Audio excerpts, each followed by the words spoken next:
2006 চনৰ পৰা 2024 চনলৈ প্ৰশান্ত ফুকনৰ যিটো যাত্ৰা এই যাত্ৰাটো আসলে মানিবলগীয়া এটা যাত্ৰা আছিল কাৰণ তেখেতে 2006 চনৰ পৰা 2024 চনলৈকে এমএলএ হৈ থাকিলে কিন্তু মন্ত্ৰী হ'ব পৰা নাছিলে গতিকে এইবাৰ তেখেতৰ যিটো সপোন আছিল এই সপোনটো বাস্তৱত ৰূপায়িত হ'ল কাৰণ তেখেতে এবাৰ মন্ত্ৰী হিচাপে কাম কৰিব শক্তি মন্ত্ৰী হিচাপে এবাৰ ৰাইজক সেৱা কৰিম বুলি তেখেতে শপত গ্ৰহণ কৰিছে গতিকে শক্তি বিভাগটো ক্ষেত্ৰত যেটো আমাৰ বহুখিনি সমস্যা আছিল এই সমস্যাখিনি দূৰ কৰিম বুলি তেখেতে কথা দিছে কি কৈছে আজি প্ৰশান্ত ফুকনে সেই মন্তব্য শুনাব বিচাৰিছো 24/7 ইলেক্ট্ৰিচিটি সাপ্লাই দিয়া ৰুটি কাপড়াৰ মকান লগতে ইলেক্ট্ৰিচিটি মাননীয় মুখ্যমন্ত্ৰী মহোদয়ৰ যি ক্ষিপ্ৰতাৰে কাম কৰাৰ এটা এটিটিউড আৰু তাৰ লগত তেখেতৰ সুৰত সুৰ মিলাই যদি কাম কৰিবলৈ হয় 1.5 বছৰ সময়টো যথেষ্ট সময় হিমন্ত বিশ্ব শৰ্মা ডাঙৰীয়াৰ চৰকাৰৰ কেবিনেট মন্ত্ৰী হিচাপে পোৱাৰ কাৰণে প্ৰথমে মই হিমন্ত বিশ্ব শৰ্মা ডাঙৰীয়াক মোৰ ফালৰ পৰা ধন্যবাদ জ্ঞাপন কৰিছোঁ আজি প্ৰথম আজি কাৰ্যালয়ত আহি উপস্থিত হৈছোঁ ৰাতিপুৱাই আজি মা কামাখ্যাৰ চৰণত সেৱা জনাই আজি 11টা বজাত আহি অফিচত উপস্থিত হৈছোহি আৰু কেইবাজনো বিষয়া স্কিল ডেভেলপমেণ্ট ডিপাৰ্টমেণ্ট APDCL ডিপাৰ্টমেণ্টৰ বিষয়াসকলৰ লগত চমু আলোচনা কৰি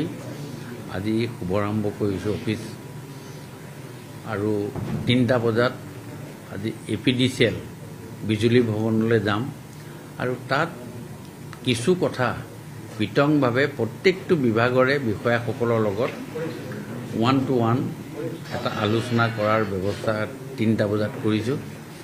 আজি গভৰ্ণমেণ্ট ছেক্ৰেটাৰিয়েট যিটো অফিচ ডি ব্লকৰ 2nd ফ্ল'ৰত আজি আমি আহি উপস্থিত হৈ অফিচটো এইটোৱে যেহেতু মোৰ অফিচ হ'ব আৰু ইয়াৰ পৰাই অসমৰ সাৰ্বজনীন উন্নয়নৰ যিখিনি কথা সেই কথাখিনি ইয়াৰ পৰাই গোটেইখিনি আমি ইয়াৰ পৰাই আৰম্ভ কৰিম আৰু ইয়াৰ পৰাই কণ্ট্ৰল কৰাৰ ব্যৱস্থা কৰা হ'ব এতিয়া আপোনালোকে যেনেকৈ সুধিছে যে এই শক্তি বিভাগৰ বিষয়বস্তুৰ ওপৰত এতিয়াও আমি সূক্ষ্মভাৱে গোটেই কথাখিনি আমি চিন্তা চৰ্চা কৰিব লাগিব আৰু এই চিন্তা চৰ্চাৰ জৰিয়তে আমাৰ কোনখিনিত কি ধৰণেৰে আমি আগবাঢ়িব লাগিব কেনেকৈ কি কৰিব লাগিব আমি বিভাগটোক যদি কোনোবাখিনি ক্ষেত্ৰত ৰিমডেলিং কৰিব লাগে সেই বিষয়টো লৈ মাননীয় মুখ্যমন্ত্ৰীৰ লগত আলোচনা কৰি আমি কেনেকৈ আগবাঢ়ি যাব লাগিব সেই বিষয় লৈ আমি প্লেনিং কৰি আগন্তুক দিনত মুখ্যমন্ত্ৰীৰ লগত আলোচনা কৰি এই গোটেই বিষয়টো এটা ত্বৰান্বিত কৰাৰ ক্ষেত্ৰত ব্যৱস্থা ল'বলৈ মোৰ ফালৰ পৰা মই যথেষ্ট প্ৰয়াস কৰিম নিয়োগৰ কাৰণে মেইন কথা হ'ল আপোনাৰ স্কিল ডেভেলপমেণ্ট কৰাৰ ক্ষেত্ৰত যিবিলাক আমাৰ ট্ৰেইনিং হয় এই ট্ৰেইনিংবিলাক আমাৰ খুব সূক্ষ্ম পুনৰ পৰা চোৱাৰ অত্যন্ত প্ৰয়োজন আছে ট্ৰেইনিঙৰ নামত ট্ৰেইনিং দিয়া প্ৰৱণতাটো থাকিব নালাগে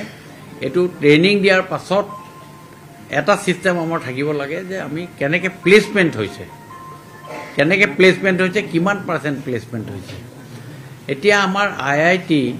গোটেই ভাৰতবৰ্ষত বহুকেইখন IIT আছে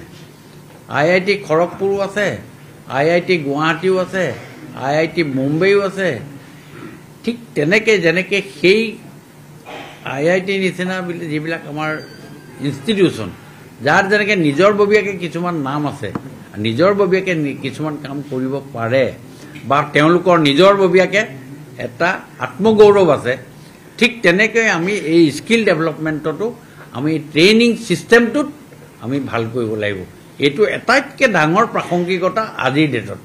আমি ট্ৰেইনিং দিয়াৰ নামত আমি ট্ৰেইনিং দিছোঁ সেইটো নহয় ট্ৰেইনিংবিলাক ভাল কৰিব লাগিব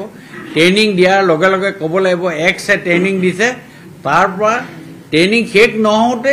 তাৰ পৰাই ৰিপ্লেচমেণ্ট হ'ব লাগিব ইয়াত এজন আমি